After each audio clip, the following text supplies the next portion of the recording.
So hello students, हमने जो पिछली क्लास ली थी, इससे पहला वाला जो लेक्चर था, उसमें हम इकोनॉमिक्स का माइक्रो इकोनॉमिक्स वाला बुक पढ़ रहे थे। ठीक है, तो हमें पता है दो बुक है, एक है माइक्रो और एक है स्टैटिस्टिक्स। ठीक है बच्चों, आज हम पढ़ने वाले हैं दूसरा बुक जो कि है स्टैटिस्टिक। ठीक है, इस बुक को भी हमें स्टार्ट करना पड़ेगा, है ना। तो आज इसका पहला चैप्टर पढ़ेंगे, और जो पहला चैप्टर होगा, पहला चैप्टर जो है वो है हमारा, पहला चैप्टर है वो है concept of economics and significance of statistics in economics. ठीक है, ये जो चैप्टर है उसको हम तीन पार्ट में डिवाइड करेंगे। ये होगा पार्ट वन, इसमें हम कॉन्सेप्ट ऑफ इकोनॉमिक्स ही पढ़ेंगे, और इसके बाद आएगा जो पार्ट टू, उसके अंदर हम पढ़ेंगे व्हाट इज स्टैटिस्टिक्स, और जो पार्ट थ्री होगा उसके अंदर हम पढ़ेंगे स्कोप ऑफ स्टैटिस्टिक्स। ठीक है, मेरा नाम है विनीत, और चलिए लेक्चर को चालू करते हैं। लेक्चर को चालू करने से पहले चैनल को सब्सक्राइब कर लीजिएगा। सब्सक्राइब करने का क्या फ़ायदा है? सब्सक्राइब करने का फ़ायदा ये है कि आगे आने वाली जितनी भी वीडियोस होंगी उसके नोटिफिकेशन आपको मिलते रहेंगे। आपको इस चैप्टर का जो नोट्स है जिससे हम पढ़ रहे हैं, जो पीडीएफ है, वो आपको टेलीग्राम पे मिल जाएगा, और आपको व्हाट्सएप के चैनल पे भी मिल जाएगा। व्हाट्सएप का चैनल भी आप ज्वाइन कर लीजिएगा, और दोनों का ही जो लिंक है, टेलीग्राम और व्हाट्सएप चैनल का, दोनों का जो लिंक है वो डिस्क्रिप्शन में प्रोवाइडेड है। ठीक है, और ये जो चैप्टर है उस चैप्टर का इस चैप्टर से रिलेटेड बोल रहा हूँ।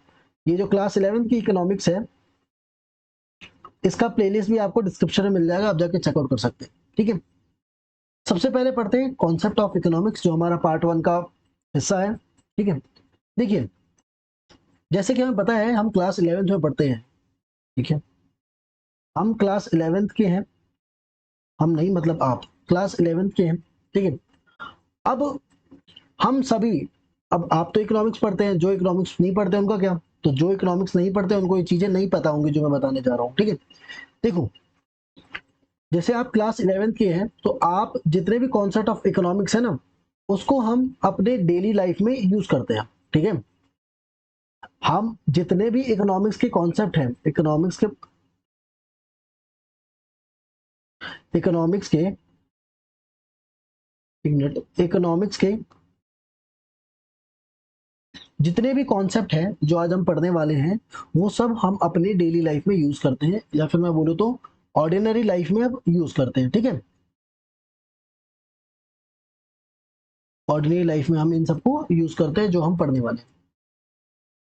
देखिए, अब जो चीजें बताने वालों, क्या सिर्फ हम ही लोग उसको जीते हैं, या फिर सिर्फ हम ही लोग उसके अंदर पार्टिसिपेट करते हैं? तो नहीं।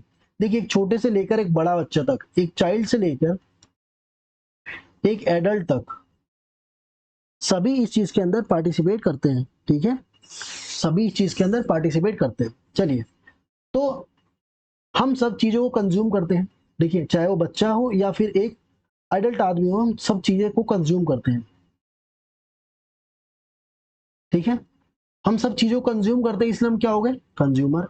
लेकिन कंज्यूमर जो है, ठीक है, कंज्यूमर जो है, जो कंजम्पशन करेगा, जो भी चीज का कंजम्पशन करेगा, उसका एक डिमांड होना चाहिए। उसका एक डिमांड होता है। उस कंजम्पशन के बाद उस जो कंज्यूमर है उसका एक डिमांड होता है कि उस चीज को जब कंज्यूम करे तो उसके बाद उसकी जो संतुष्टि है, जो सेटिस्फेक्शन है, वो उसको मिल जाए। ठीक है, चलिए, अब कंज्यूमर कौन होता है? कंज्यूमर वो आदमी होता है जो गुड्स एंड सर्विसेज को कंज्यूम करता है, ताकि अपने आप को सेटिस्फाई कर सके। ठीक है, ताकि अपने आप को सेटिस्फाई कर सके। ठीक है, अब सर कंजम्पशन क्या होगा, यही बताइए। तो कंजम्पशन एक ऐसा प्रोसेस है जिसके अंदर हम गुड्स एंड सर्विसेज का यूज करते हैं, जिसको यूज करके हमें डायरेक्ट सेटिस्फेक्शन मिलता है। ठीक है, कंजम्पशन एक ऐसा प्रोसेस है जिसके अंदर हम गुड्स एंड सर्विसेज का यूज करके डायरेक्ट सेटिस्फेक्शन को अचीव कर सकते हैं। ठीक है, चलिए, consumption is the process of using utility value of goods, इस बात को मैं डिस्कस करूंगा। Utility value of goods and services for the direct satisfaction of our wants. देखिए, अब utility value of goods and services का मतलब क्या है? जैसे मैंने बोला कि कोई भी वस्तु को जब एक कंज्यूमर कंज्यूम करेगा तो उसके बाद उसको सेटिस्फेक्शन मिलना चाहिए, ठीक है। अगर नहीं मिला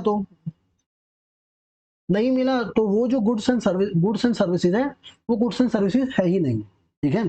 अब यूटिलिटी वैल्यू ऑफ गुड्स का मतलब क्या होता है कि उन गुड्स के अंदर पहले से ही एक कैपेसिटी होता है, पहले से ही कैपेसिटी होता है।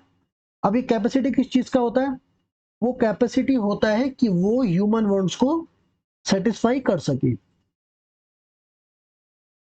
ह्यूमन वांट्स को सेटिस्फाई कर सके, ठीक है। देखो, utility value of goods means inherent capacity of goods and services to satisfy human wants, ठीक है। चलिए देखिए, अब जैसे कि हमने कंज्यूमर पढ़ लिया,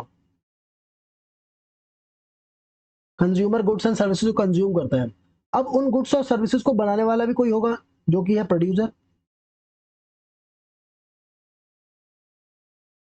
प्रोड्यूसर, ठीक है। अब एक प्रोड्यूसर कौन होता है?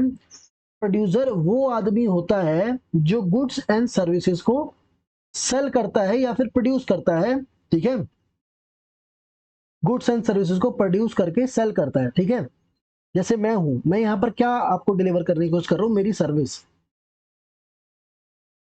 यहां पर मैं आपको अपनी सर्विस डिलीवर करने की कोशिश कर रहा हूं, ठीक है। क्योंकि गुड्स क्या होते हैं? गुड्स होते हैं टेंजिबल।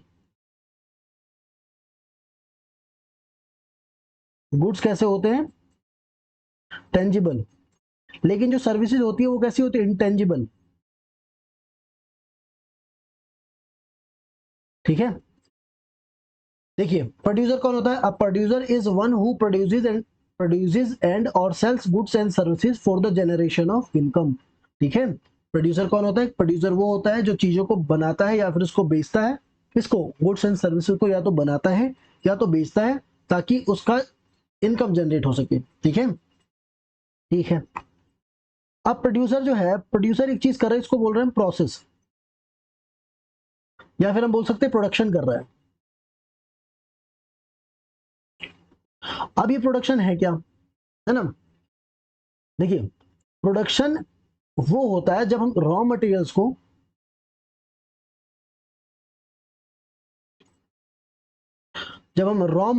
को यूजफुल गुड्स में या फिर यूजफुल थिंग्स में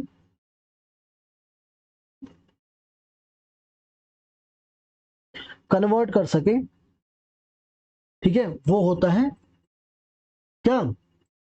प्रोडक्शन, ठीक है।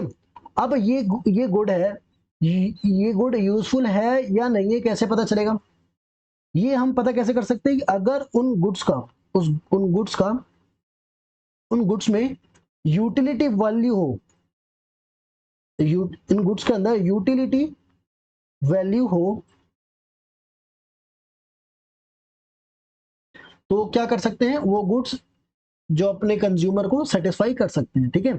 चलिए, तो प्रोड्यूसर कौन होता है, प्रोडक्शन कौन होता है? प्रोडक्शन पढ़ लेते हैं, ठीक है। Production is the process of converting raw materials into useful things, ठीक है। और चीजें यूजफुल कब बनती हैं? Things become useful as they acquire utility value in the process of production, ठीक है। यूटिलिटी वैल्यू जो है उन गुड्स के अंदर आ जाती है जिसको यूज करके कंज्यूमर अपने वांट्स को सेटिस्फाई कर सकता है, ठीक है। तभी तभी वो गुड्स एंड सर्विसेज जो है फायदेमंद है, वरना तो वो गुड्स एंड सर्विसेज तो बेकार है ना। चलिए, तो प्रोड्यूसर क्या होता है? एक ऐसा आदमी जो चीजों को प्रोड्यूस करता है फिर सेल करता है ताकि उससे अपनी इनकम जनरेट कर सके। दूसरा प्रोडक्शन पढ़ा। प्रोडक्शन क्या होता है? प्रोडक्शन एक ऐसा प्रोसेस है जिसके अंदर हम रॉ मटेरियल्स को कन्वर्ट करते हैं यूजफुल थिंग्स में। यूजफुल थिंग्स कैसे बनती हैं? जब उनके अंदर यूटिलिटी वैल्यू आता है, और यूटिलिटी वैल्यू कब आता है? वो प्रोडक्शन के बाद आता है, ठीक है। चलिए देखिए, सेविंग एंड इन्वेस्टमेंट भी एक प्रकार का क्या है? हमारा इकोनॉमिक एक्टिविटी है, ठीक है। चलिए, अब सेविंग एंड इन्वेस्टमेंट क्या है? देखिए, सेविंग क्या होती है पहले ये समझते हैं। देखिए, आपको कुछ सैलरी मिलती है, ठीक है। आप अगर काम करते हो, जैसे आपके पापा हैं, आपके पापा काम करते हैं तो उनको सैलरी मिलती है, ठीक है। आप उस सैलरी में से कुछ हिस्से को स्पेंड नहीं करते हैं, ठीक है। क्या करते हो? उस चीजों को खर्च नहीं करते हैं, ठीक है। और उनको क्या कर देते हैं? सेव कर देते हैं, ठीक है। आपके पापा की सैलरी मिली, आपने उस सैलरी के अंदर कुछ पार्ट जो है वो कंज्यूम नहीं किया, और जब वो पार्ट जिसको आपने एब्सेंट रखा है अपने कंजम्पशन से, उसी को हम क्या बोलते हैं, सेविंग। क्या बोलते हैं हम, सेविंग। ठीक है, तो सेविंग वो पार्ट है आपके इनकम का जो आप कंज्यूम नहीं करते हैं। ठीक है, it is the part of income which is not consume, it is an act of abstinence from consumption. ये वो पार्ट है, ठीक है, ये वो ये एक्ट जो हम कर रहे हैं, जो सेविंग का पार्ट कर रहे हैं, सेविंग में हम एक काम कर रहे हैं, जो क्या कर रहे हैं हम, कि उन पैसों का यूज नहीं कर रहे हैं हमारे कंजम्पशन में, उसको हम एब्सेंट रखते हैं, खाली रखते हैं। ठीक है, क्योंकि उसको हम बाद में सेव कर सकें। अब इन्वेस्टमेंट क्या है, अब इन्वेस्टमेंट क्या है, ठीक है, इन्वेस्टमेंट क्या होता है कि एक प्रोड्यूसर होता है। प्रोड्यूसर क्या होता है, हमने अभी पढ़ के आए हैं। ठीक है, चलिए, प्रोड्यूसर जो होता है वो चीजों पे एक्सपेंड करता है। ठीक है, चीजों पे स्पेंड करता है, चीजें खरीदता है। ठीक है, अब जब वो चीजें खरीदता है, वो किस मकसद से खरीदेगा, ताकि उन चीजों को यूज करके इनकम जनरेट कर सके।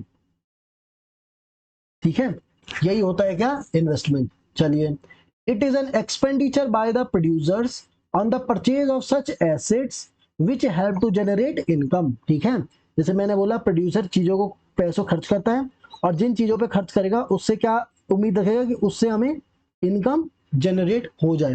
ठीक है, इसीलिए जितने भी कंज्यूमर्स है, जितने भी प्रोड्यूसर्स है, जितने सेवर है, जितने इन्वेस्टर है, वो सब क्या है, वो सब इकोनॉमिक एक्टिविटीज के अंदर पार्टिसिपेट कर रहे हैं।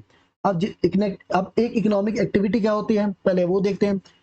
इकोनॉमिक एक्टिविटी होती क्या है, इकोनॉमिक एक्टिविटी का मतलब होता है यूज ऑफ स्कार्स मीन। ठीक है, अब स्कार्स मीन क्या होता है, तो हमारी जितनी भी मीन्स है, मीन्स जिनसे हम अपनी वांट्स को फुलफिल कर सकते हैं, वो कैसी है, लिमिटेड है। ठीक है, चलिए, हमें वही पता है कि जितनी जो भी हमारा मीन है, चाहे वो पैसा हो या कुछ भी है, जिससे आप संतुष्ट हो जाए, वो हमेशा हमारे वांट्स के कंपैरिजन में, हमारे वांट्स के रिलेशन में कैसी होती है, स्कार्स रहती है। ठीक है, इसके लिए एक एग्जांपल दे रखा है कि मान लेते हैं कि आप धरती के सबसे अमीर आदमी हैं। ठीक है, आप धरती के सबसे अमीर आदमी हैं, तब भी आपके लाइफ में एक पॉइंट आएगा जब आप सब चीजों को नहीं खरीद सकते। ठीक है, आपकी लाइफ में एक पॉइंट आएगा जब आपको लगेगा कि भाई जो मेरे पास पैसा है वो तो बहुत ज्यादा कम पड़ रहा है जिस चीज को मैं खरीदना चाहता हूँ। ठीक है, और ये हमें क्या दिखाता है, ये हमें दिखाता है कि हमारा जो मीन है, ठीक है, जिससे हम अपने आप को सेटिस्फाई कर पा रहे हैं, संतुष्ट कर पा रहे हैं, वो कैसा है, स्कार्स है।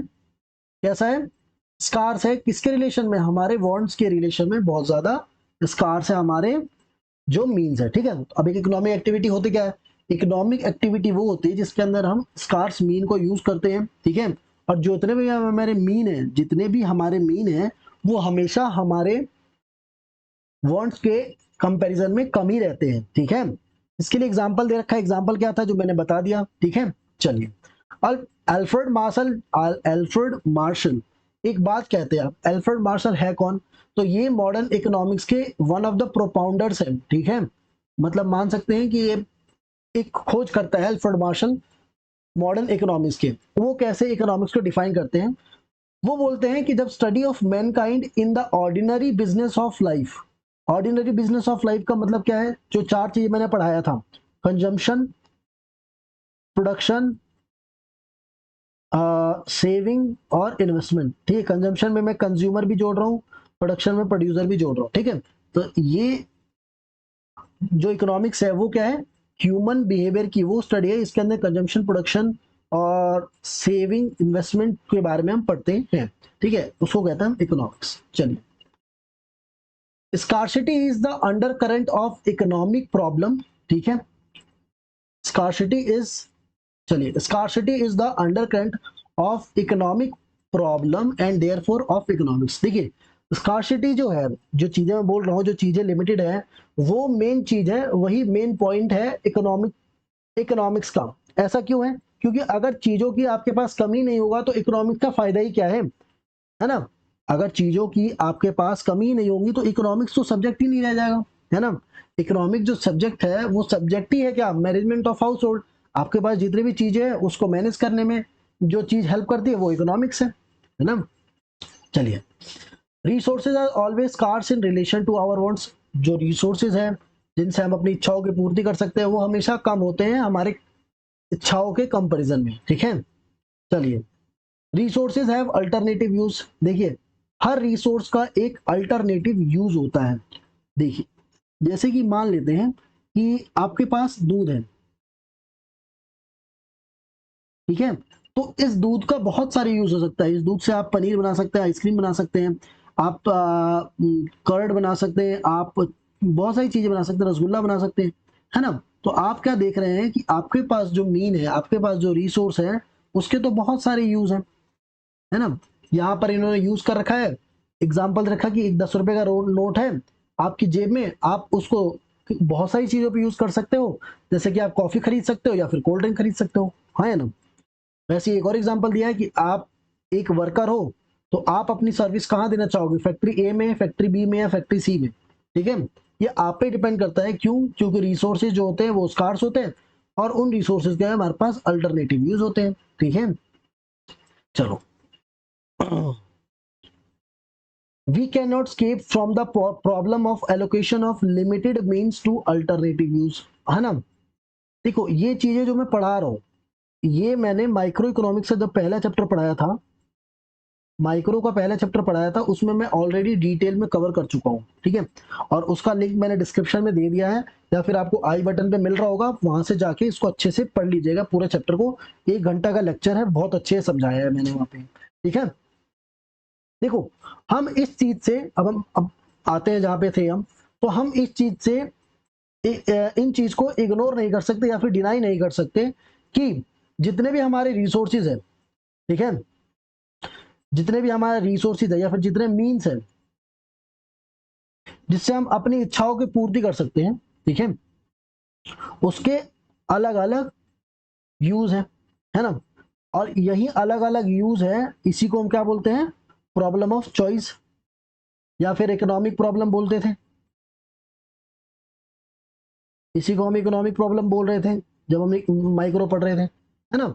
तो इकोनॉमिक प्रॉब्लम क्या था, इकोनॉमिक प्रॉब्लम था कि जब हमारे पास जो लिमिटेड रिसोर्सेज है उनको हम डिफरेंट डिफरेंट यूजेस के लिए एलोकेट करते हैं, ठीक है। तो ये जो डिफरेंट डिफरेंट यूजेस के लिए जो हमने रिसोर्सेज को एलोकेट किया है उसको हम क्या बोलते हैं, प्रॉब्लम ऑफ चॉइस। अब प्रॉब्लम ऑफ चॉइस क्यों, क्योंकि अब जितने इसके यूज है हमारे पास, जितने भी ये मीन्स है उसके जितने यूज है, ठीक है, उनमें से किसी एक को ही तो चूज करना पड़ेगा, है ना। इसी को हम क्या बोलते हैं, इकोनॉमिक प्रॉब्लम, ठीक है। लिखा भी है, what we call economic problem और द प्रॉब्लम ऑफ चॉइस, ठीक है। चलिए, अब इकोनॉमिक प्रॉब्लम क्या है, तो इकोनॉमिक प्रॉब्लम क्या है, प्रॉब्लम ऑफ चॉइस को इकोनॉमिक प्रॉब्लम कहते हैं। ये कब जनरेट होती है, जब हमारे पास जो रिसोर्सेज होते हैं वो स्कार्स होती है और उन रिसोर्सेज का अल्टरनेटिव यूज होता है, मतलब एक से अधिक यूज होता है, ठीक है। चलिए, economics is essential the study of economic problem that we must confront owing to the fact that our means are scarce in relation to our wants and that the means have alternative use। देखो, economics में ये मैं बहुत बार चीजें बोलते आ रहा हूँ, ये भी वही चीज लिखी है कि जो इकोनॉमिक प्रॉब्लम है उसके अंदर हम क्या डील करते हैं, तो हम क्या डील करते हैं कि हमारे जो मीन्स हैं वो स्कार्स हैं और उन स्कार्स मीन के अल्टरनेटिव यूज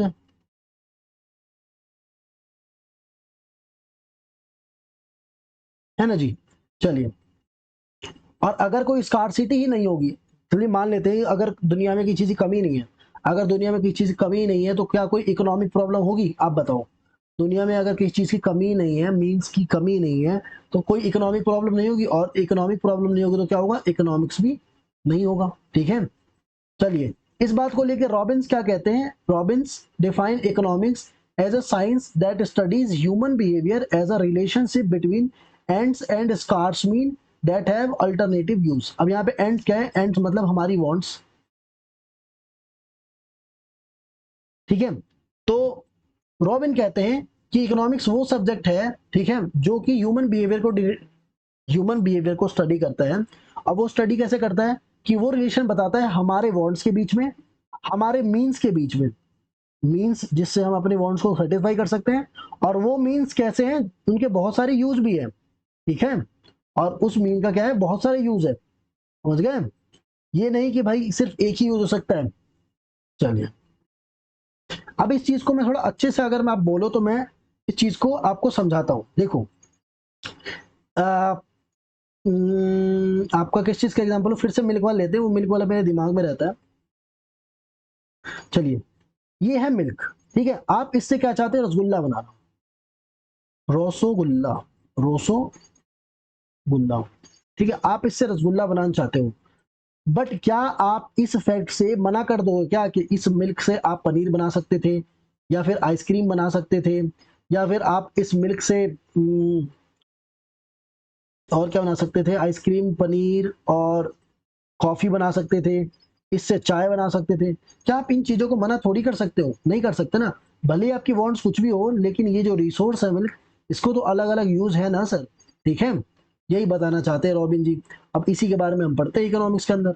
चलिए यहाँ तक आ गए हैं तो चैनल को सब्सक्राइब कर लीजिएगा। चैनल को सब्सक्राइब करने का फायदा क्या है कि आपको जितनी भी वीडियोस हैं उनका अपडेट मिलते रहेगा। टेलीग्राम पे ज्वाइन कर लीजिएगा, टेलीग्राम पे ज्वाइन करने की लिंक आपको डिस्क्रिप्शन में मिल जाएगी। ये जो लेक्चर पढ़ रहे हैं उसके नोट्स हम टेलीग्राम पे अपडेट कर देंगे, ठीक है, आप वहां जाके पढ़ सकते हैं। तो जो नोट्स होंगे वो दो टाइप के होंगे, एक होगा क्लास नोट जो हम ऐसे पढ़ रहे हैं अभी, और एक जो नॉर्मल पीडीएफ होता है वो आपको मिलेगा, ठीक है, आपको दो चीजें मिलेगा। चलिए इन चीजों को आप टेलीग्राम पे भी डाउनलोड कर सकते हो, व्हाट्सएप पे भी डाउनलोड कर सकते हो। व्हाट्सएप का चैनल है विनीत सिंह एडू पॉइंट, उसका भी लिंक हम आपको डिस्क्रिप्शन में प्रोवाइड कर देंगे, ठीक है। चलिए आगे, three distinct components of economic activity. देखो जो हमने इकोनॉमिक एक्टिविटी की, इकोनॉमिक एक्टिविटी क्या किया हमने, हमने कंजम्पशन किया, हमने प्रोडक्शन किया, हमने सेविंग किया, हमने इन्वेस्टमेंट किया, ठीक है, CPSI, ठीक है। तो कंजम्पशन, प्रोडक्शन एंड डिस्ट्रीब्यूशन, ठीक है। चलिए तीन कंपोनेंट्स है इकोनॉमिक एक्टिविटी के, क्या क्या है, कंजम्पशन, प्रोडक्शन और डिस्ट्रीब्यूशन, ठीक है। अब इकोनॉमिक एक्टिविटी क्या होती है ये हम पढ़ के आ चुके हैं। इकोनॉमिक एक्टिविटी में क्या क्या आता है, अगर मैं प्रिसाइजली बोलूं तो इकोनॉमिक एक्टिविटी में कंजम्पशन आता है, प्रोडक्शन आता है, सेविंग आता है, इन्वेस्टमेंट आता है। अब कंजम्पशन क्या होता है, ठीक है, कंजम्पशन होता है किसी भी चीज को हम कंज्यूम करते हैं उसको हम क्या बोलते हैं, कंजम्पशन, ठीक है। और कंजम्पशन क्यों करते हैं, कंजम्पशन कैसे करते हैं, देखिए जो हमारे पास चीजें हैं वो लिमिटेड है, ठीक है, उन लिमिटेड चीजों को हम ऐसा यूज करें ताकि हम अपने आप को सेटिस्फाई कर सकते हैं, ठीक है। अब हम एक चीज देखते हैं कंजम्पशन करने समय, जो कंजम्पशन करते हुए, ठीक है, जिसको हम कंज्यूमर बिहेवियर भी कहते हैं,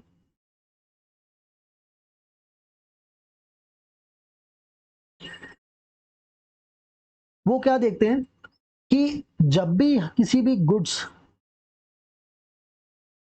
एंड सर्विसेज का,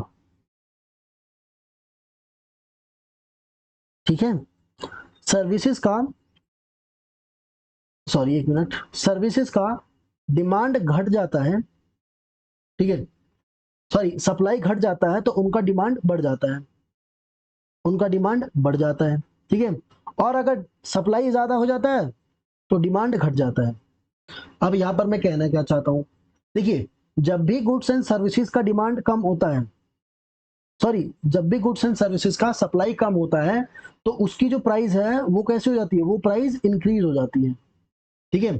और जब गुड्स एंड सर्विसेज का सप्लाई ज्यादा हो जाता है तो उसका जो प्राइस होता है वो कैसा हो जाता है, कम हो जाता है, ठीक है ना।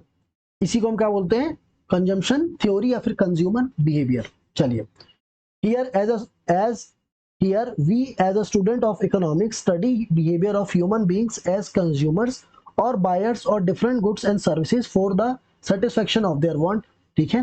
as consumer people have limited means while their wants are unlimited. How do they allocate their given means to purchase different goods and services, ठीक है, given in their market prices so that their satisfaction is maximized. This is the study of consumption or the study of consumer behavior, ठीक है। we can formulate a set of standard relationship explaining how consumers tend to behave.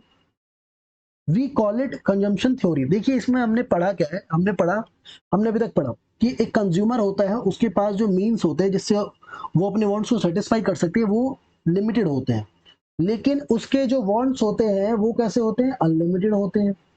ठीक है, अब उसको decide करना होता है कि उसके पास जो गिवन मीन है जिससे वो अपने वांट्स को सेटिस्फाई कर सकता है, उसको कैसे डिस्ट्रीब्यूट करे, क्योंकि उसके पास जो इच्छाएं हैं वो कैसी है, अनलिमिटेड है, लेकिन उसके पास जो मीन है वो कैसी है, लिमिटेड है ना। अब उन मीन्स को कैसे एलोकेट करे कि ताकि वो परचेज कर सके डिफरेंट गुड्स को और सर्विसेज को, ठीक है, ताकि वो अपने आप के सेटिस्फेक्शन को मैक्सिमाइज कर सके, ताकि अपने सेटिस्फेक्शन को मैक्सिमाइज कर सके। ठीक है, ये हम कब पढ़ते हैं, ये हम पढ़ते हैं कंज्यूमर बिहेवियर या फिर कंज्यूमर कंजम्पशन थ्योरी के अंदर। ठीक है, चलिए इसके अंदर हम क्या देखते हैं कि हम देखते हैं जो रिलेशनशिप होता है between goods and it's purchase, inverse relationship होता है। इनवर्स रिलेशनशिप का मतलब क्या होता है, अपोजिट रिलेशनशिप होता है गुड्स एंड सर्विसेज के प्राइस के अंदर और उसके परचेज के अंदर। ठीक है, जो कि मैंने यहाँ पे समझाया है। ठीक है, चलिए कंजम्पशन हो गया, अब देखते हैं प्रोडक्शन। देखियो देखो प्रोडक्शन में भी सेम है ना। प्रोडक्शन में क्या है कि भाई लिमिटेड रिसोर्सेज हैं और उसको मैक्सिमाइज करना है अपना profit.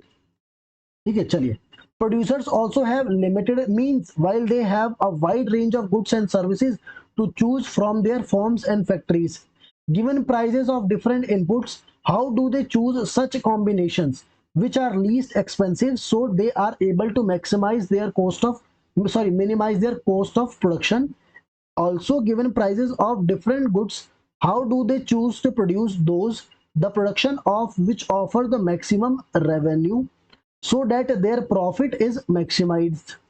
This is the study of production or the study of producers' behavior.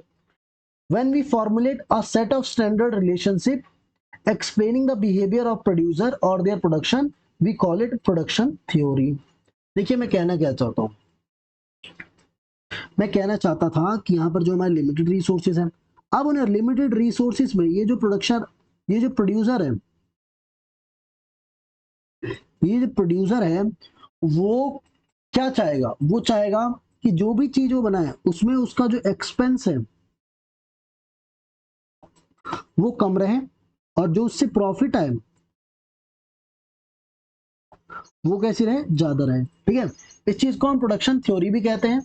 ठीक है, और ये सभी चीजें हम बाद में पढ़ने वाले हैं चैप्टर्स के अंदर। ठीक है, इसीलिए सब्सक्राइब कर लो। चलो आगे बढ़ते हैं कंजम्पशन के ऊपर। कंजम्पशन हो गया, प्रोडक्शन हो गया, डिस्ट्रीब्यूशन के ऊपर। अब देखो डिस्ट्रीब्यूशन से क्या मतलब है, तो हमारी इकोनॉमी है, उसके अंदर बहुत सारे गुड्स प्रोड्यूस होते हैं। जो ये गुड्स प्रोड्यूस होते हैं उनको प्रोड्यूस करने के लिए कुछ फैक्टर्स चाहिए होता है, इसको हम बोलते हैं फैक्टर्स ऑफ प्रोडक्शन।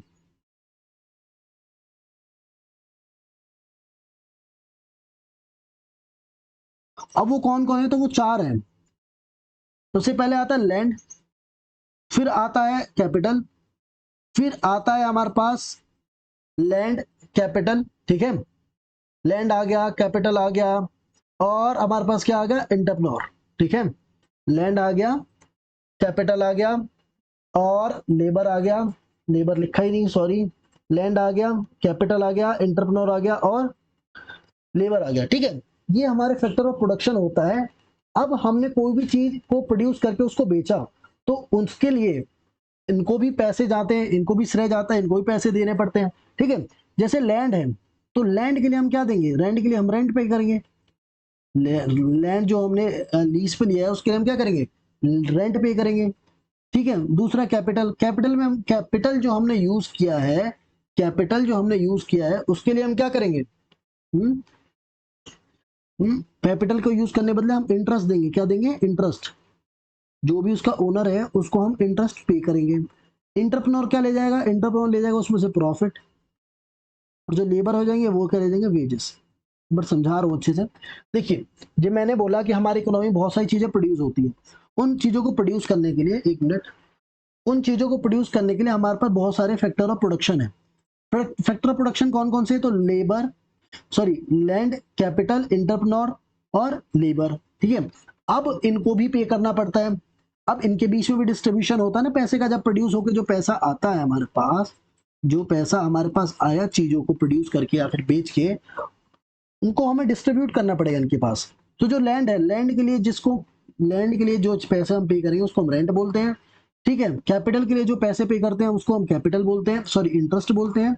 और इंटरप्रेन्योर को जो चीज मिलता है एज अ पैसे के रूप में, उसको हम क्या बोलते हैं? प्रॉफिट बोलते हैं। और जो लेबर को मिलता है पैसा, उसको हम क्या बोलते हैं? वेज बोलते हैं। क्या बोलते हैं?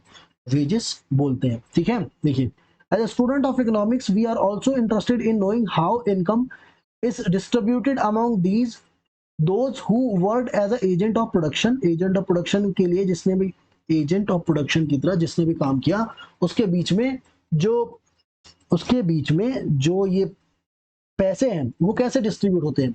सबसे पहले ये जानना होगा कि एजेंट ऑफ प्रोडक्शन क्या होगा। एजेंट ऑफ प्रोडक्शन कौन कौन से होते हैं? तो वो होते हैं लैंड, लेबर, कैपिटल और इंटरप्रेन्योर, ठीक है। देखो, हमारा जो भी इनकम है जो कि जनरेट हुआ चीजों को बेचकर, वो हमें डिस्ट्रीब्यूट करना है। तो जो इनकम जनरेट हुआ वो सबसे पहले ओनर ऑफ लैंड, जो जमीन का मालिक है, उसको जाएगा, ठीक है, जिसको हम रेंट कहते हैं। कुछ हिस्सा जाएगा लेबर के पास, जिसको हम क्या बोलते हैं? वेज बोलते हैं। कुछ हिस्सा जाएगा कैपिटल के ओनर के पास, जो मशीनें हम यूज किए उसके मालिक के पास, जिसको हम इंटरेस्ट बोलते हैं। और कुछ पैसा जाएगा इंटरप्रेन्योर के पास, जिसको हम प्रॉफिट कहते हैं, ठीक है। अब distribution of income refer to the distribution of GDP. GDP होता है ग्रोस डोमेस्टिक प्रोडक्ट, ठीक है। अब जब हम इनकम का डिस्ट्रीब्यूशन करते हैं, उसको हम क्या बोल सकते हैं? कि हम जीडीपी का भी डिस्ट्रीब्यूशन कर रहे हैं, क्योंकि इन द एंड वो सब तो एक ही जगह पे आके कंडेंस हो जाएगा, है ना, एक ही जगह पे आके रुक जाएगा, ठीक है। चीजें जहां चालू होते वहीं पर खत्म होती है जीडीपी के अंदर। Among the owners of factors of production, जैसे लैंड, लेबर, कैपिटल, इंटरप्रेन्योर है, what are the economic principles on the basis of which income is distributed among owners of the factor of production। अब क्या क्या, किस किस base के ऊपर हम जो ये पैसे हैं इनके इनके लिए डिस्ट्रीब्यूट करेंगे। जैसे लैंड के लिए हमने रेंट पे किया, लेबर को हमने वेज दिया, कैपिटल के लिए इंटरेस्ट दिया, इंटरप्रेन्योर को प्रॉफिट दिया। तो कौन कौन से हमारे पास प्रिंसिपल है जिसकी वजह से हम इनको जज कर सकते हैं, ठीक है। उसको हम बोलते हैं डिस्ट्रीब्यूशन थ्योरी। जब हम ये पढ़ेंगे, ठीक है, ऐसे जब ऐसी चीज की जब हम स्टडी करेंगे, जिसके अंदर हम पढ़ेंगे कि भाई चीजों को कौन से प्रिंसिपल्स के ऊपर डिस्ट्रीब्यूट करते हैं, उसको बोलते हैं डिस्ट्रीब्यूशन थ्योरी, ठीक है। अब ये जो है वो मैक्रो इकोनॉमिक्स के ऊपर दे रखा, और मैक्रो इकोनॉमिक्स क्या था वो हमने माइक्रो इकोनॉमिक्स फिर से बोलो डील कर लिया अच्छे से। चलो एक बार देख लेते हैं। Beside these three major components of economics, the economists also address such questions which are social significance, like the question of poverty and unemployment। Question of poverty और unemployment देखो ढंग से, तो ये लार्ज लेवल की बातें हैं, अनएम्प्लॉयमेंट और पॉवर्टी, ठीक है। या फिर question of growth with social justice and the question of environment degradation as linked to various economic activities। Issues of social significance of collective significance are categorized as the issue of macroeconomics। देखो, poverty, unemployment, growth with social justice, environment के बारे में सोचना, बाकी जितनी भी economic activities है जो कि लार्ज लेवल पे हम पढ़ते हैं, ठीक है, वो किस चीज की प्रॉब्लम है? Problem of economics in macro economics, ठीक है। Problem, economic problem in macro economics है वो, ठीक है। वो इकोनॉमिक प्रॉब्लम कहाँ डील करेंगे हम? मैक्रो इकोनॉमिक्स के अंदर। These are distinct from the issues of microeconomics. ये मैंने पहले बता दिया था कि माइक्रो इकोनॉमिक्स अलग होते हैं, which revolve around the problem of choice controlled by the microeconomic unit like a household, a firm or an industry। ठीक है, माइक्रो इकोनॉमिक से बिल्कुल अलग है, क्योंकि माइक्रो इकोनॉमिक जो चीजें हैं वो तो हम कैसे पढ़ते हैं, माइक्रो इकोनॉमिक में चीजें हैं वो कौन कंट्रोल करता है, ठीक है। माइक्रो इकोनॉमिक में चीजें हैं वो, माइक्रो इकोनॉमिक्स जो है उसमें हम क्या क्या पढ़ते हैं? हाउस होल्ड हो गया, फर्म के बारे हो गया, फर्म के बारे में हो गया, इंडस्ट्री के बारे में हो गया, ये सब चीजें तो हम पढ़ते हैं माइक्रो इकोनॉमिक्स में। ठीक है, इसीलिए जो माइक्रो इकोनॉमिक्स होता है, माइक्रो इकोनॉमिक्स होता है, और जो मैक्रो इकोनॉमिक्स होता है, उसमें माइक्रो में तो हम छोटी चीजों के बारे में पढ़ते हैं और मैक्रो में हम लार्ज चीजों के बारे में पढ़ते हैं, या फिर बोल दूं कि इकोनॉमी एज अ होल के बारे में पढ़ते हैं।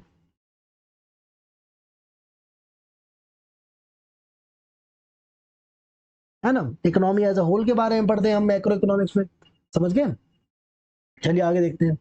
माइक्रो इकोनॉमिक्स और मैक्रो इकोनॉमिक्स क्या होती है देख लेते हैं। Micro economics deal with the economic issues और economic problems related to micro economic units like household, firm और industry. These issues and problems are studied and addressed largely with a view of maximizing individual welfare। ठीक है, तो ये तो small level पे हो गया, जिसके अंदर हम क्या हाउस होल्ड, फर्म और इंडस्ट्री के बारे में पढ़ते हैं, और इसके अंदर हम क्या देखते हैं कि इंडिविजुअल जो है वो चाहता है अपना फायदा। अब वो किसी भी तरीके से हो सकता है, कंज्यूमर कंजम्पशन के रूप में देख सकता है, ठीक है, और जो प्रोड्यूसर है वो प्रॉफिट के रूप में देख सकता है। चलिए, मैक्रो इकोनॉमिक्स क्या है? तो macro economics deal with the economic issues और economic problems at the level of economy as whole. जैसे कि इंडिया की इकोनॉमिक हो गई, इंडिया की इकोनॉमी होगी। दीज इश्यूज और problems are studied and addressed keeping in mind the goal of social welfare और कलेक्टिव वेलफेयर। ठीक है, अब देखो ये इकोनॉमी एज होल है,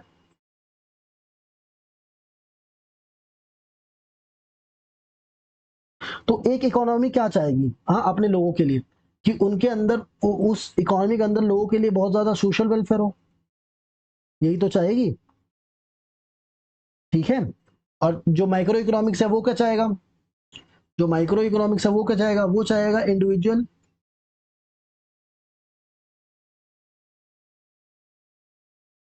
इंडिविजुअल वेलफेयर, कि वो सिर्फ चाहेगा कि एक इंडिविजुअल के लिए वेलफेयर हो, चाहे वो प्रोड्यूसर हो। ठीक है, इंडिविजुअल वेलफेयर हो चाहे किसके लिए, चाहे वो प्रोड्यूसर हो या फिर चाहे वो कंज्यूमर हो, है ना जी। चलिए आगे देखते हैं। ठीक है, अब यहाँ पे ये हमारा फर्स्ट पार्ट है वो कंप्लीट हो चुका है। ठीक है, अगर आप यहाँ तक देख चुके हैं तो चैनल को सब्सक्राइब कर लीजिएगा। इसके नोट्स आपको टेलीग्राम पे मिल जाएंगे, टेलीग्राम पे आप सर्च कर सकते हैं विनीत सिंह एडू पॉइंट, या फिर आपको डिस्क्रिप्शन में लिंक मिल जाएगी, या फिर आप व्हाट्सएप पे भी कर सकते हैं चीज़ों को डाउनलोड। व्हाट्सएप पे आप सर्च कर सकते हैं विनीत सिंह एडू पॉइंट, या फिर इसका भी लिंक आपको डिस्क्रिप्शन में मिल जाएगा। ठीक है, चलिए मिलते हैं अगली वीडियो में।